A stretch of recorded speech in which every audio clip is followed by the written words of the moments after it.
Seja bem-vindo a mais um curso bíblico A Verdade Revelada. Hoje estamos na nossa segunda lição e vamos falar sobre a divindade. O homem tenta buscar respostas para todas as suas indagações mais profundas. Quando não encontra, mergulha no ceticismo. Podemos buscar respostas em fontes confiáveis ou não.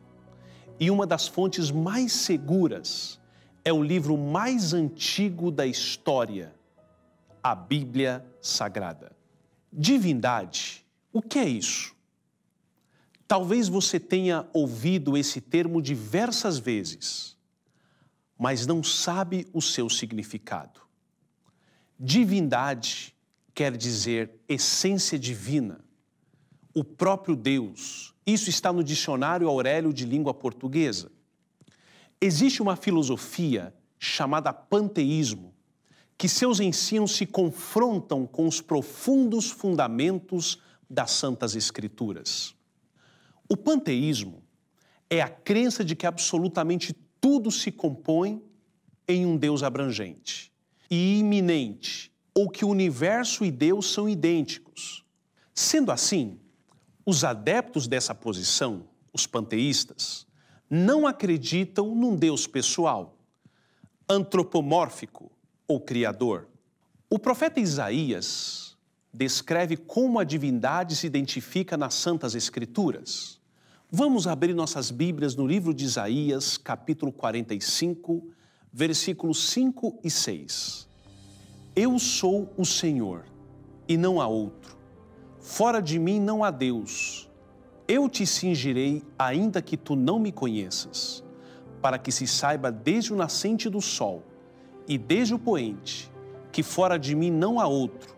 Eu sou o Senhor e não há outro. A divindade se compõe de três seres: Pai, Filho e Espírito Santo. O apóstolo Paulo, um dos grandes teólogos cristãos, sob a divina inspiração, ele afirma no Novo Testamento, no livro de 2 Coríntios, capítulo 13, versículo 14. A graça do Senhor Jesus Cristo e o amor de Deus e a comunhão do Espírito Santo seja com todos vós. Amém. O apóstolo Paulo, aqui ele apresenta os três seres divinos.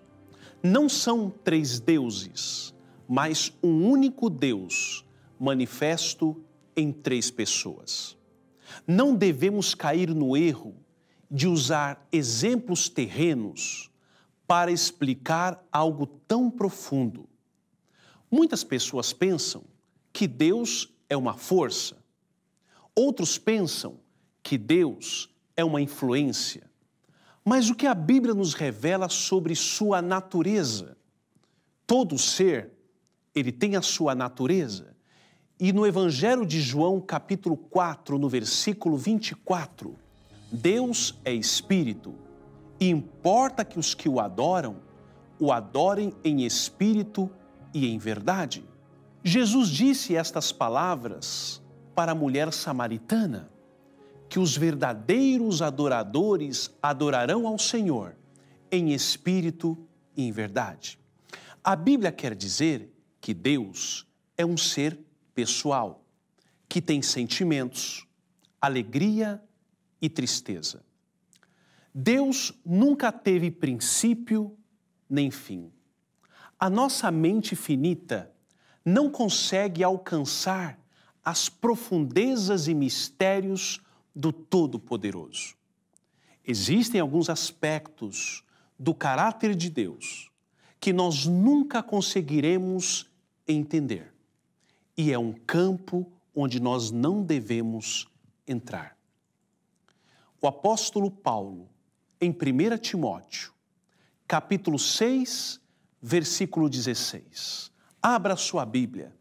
Vejamos o que nos diz o apóstolo. Aquele que tem ele só a imortalidade e habita na luz inacessível, a quem nenhum dos homens viu nem pode ver, ao qual seja a honra, o poder sempiterno. Amém.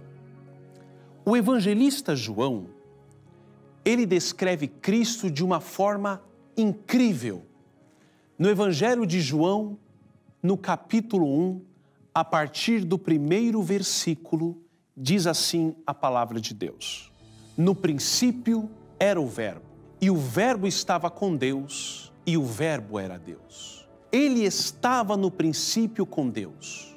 Todas as coisas foram feitas por Ele, e sem Ele, nada do que foi feito se fez. Jesus, ele fez parte da obra coroadora da criação.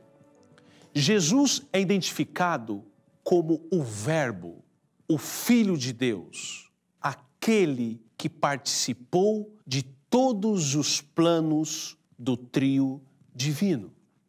No Evangelho de João, no capítulo 3, no versículo 16, um dos textos mais conhecidos do cristianismo e defendido, lido e pregado pelos grandes reformadores do século XVI, é um dos meus textos prediletos.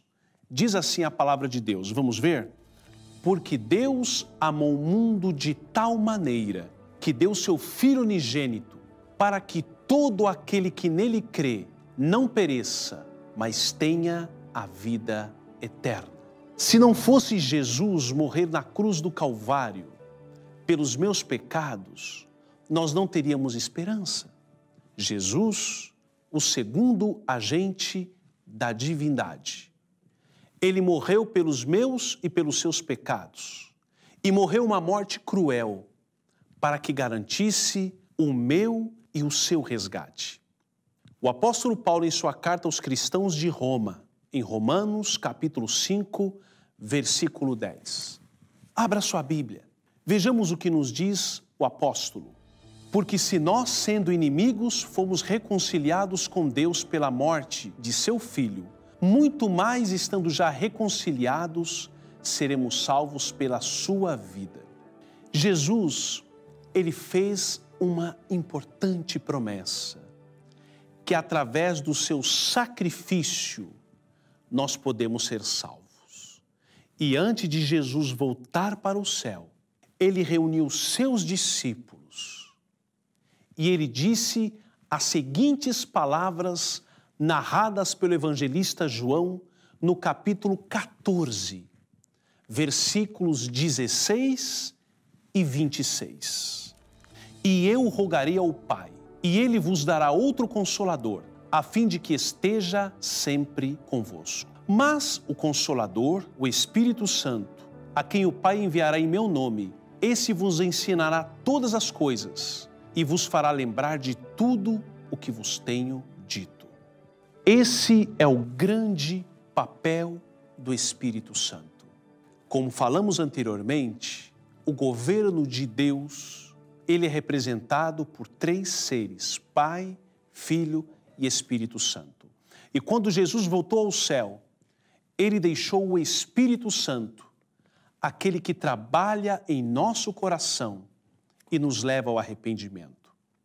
Vamos abrir agora no Evangelho de João, capítulo 16, vamos ler os versículos 7, 8 e 13.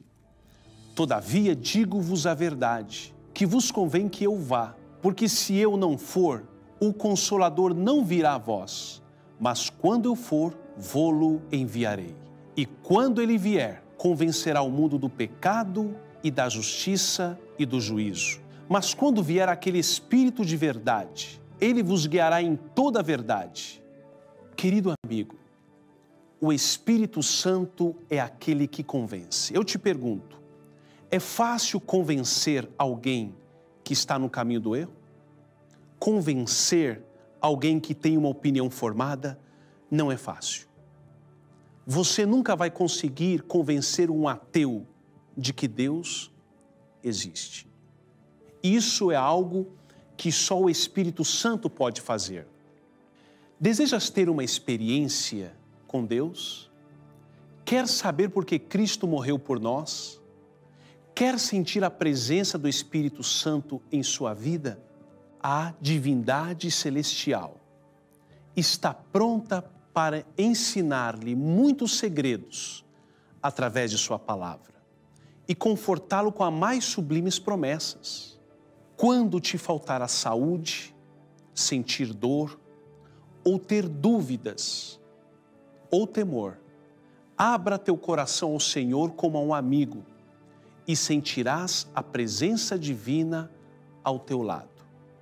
Que a sua decisão hoje seja: decido ter uma comunicação constante com Deus através da oração. Deus te abençoe. Vamos agora para o questionário?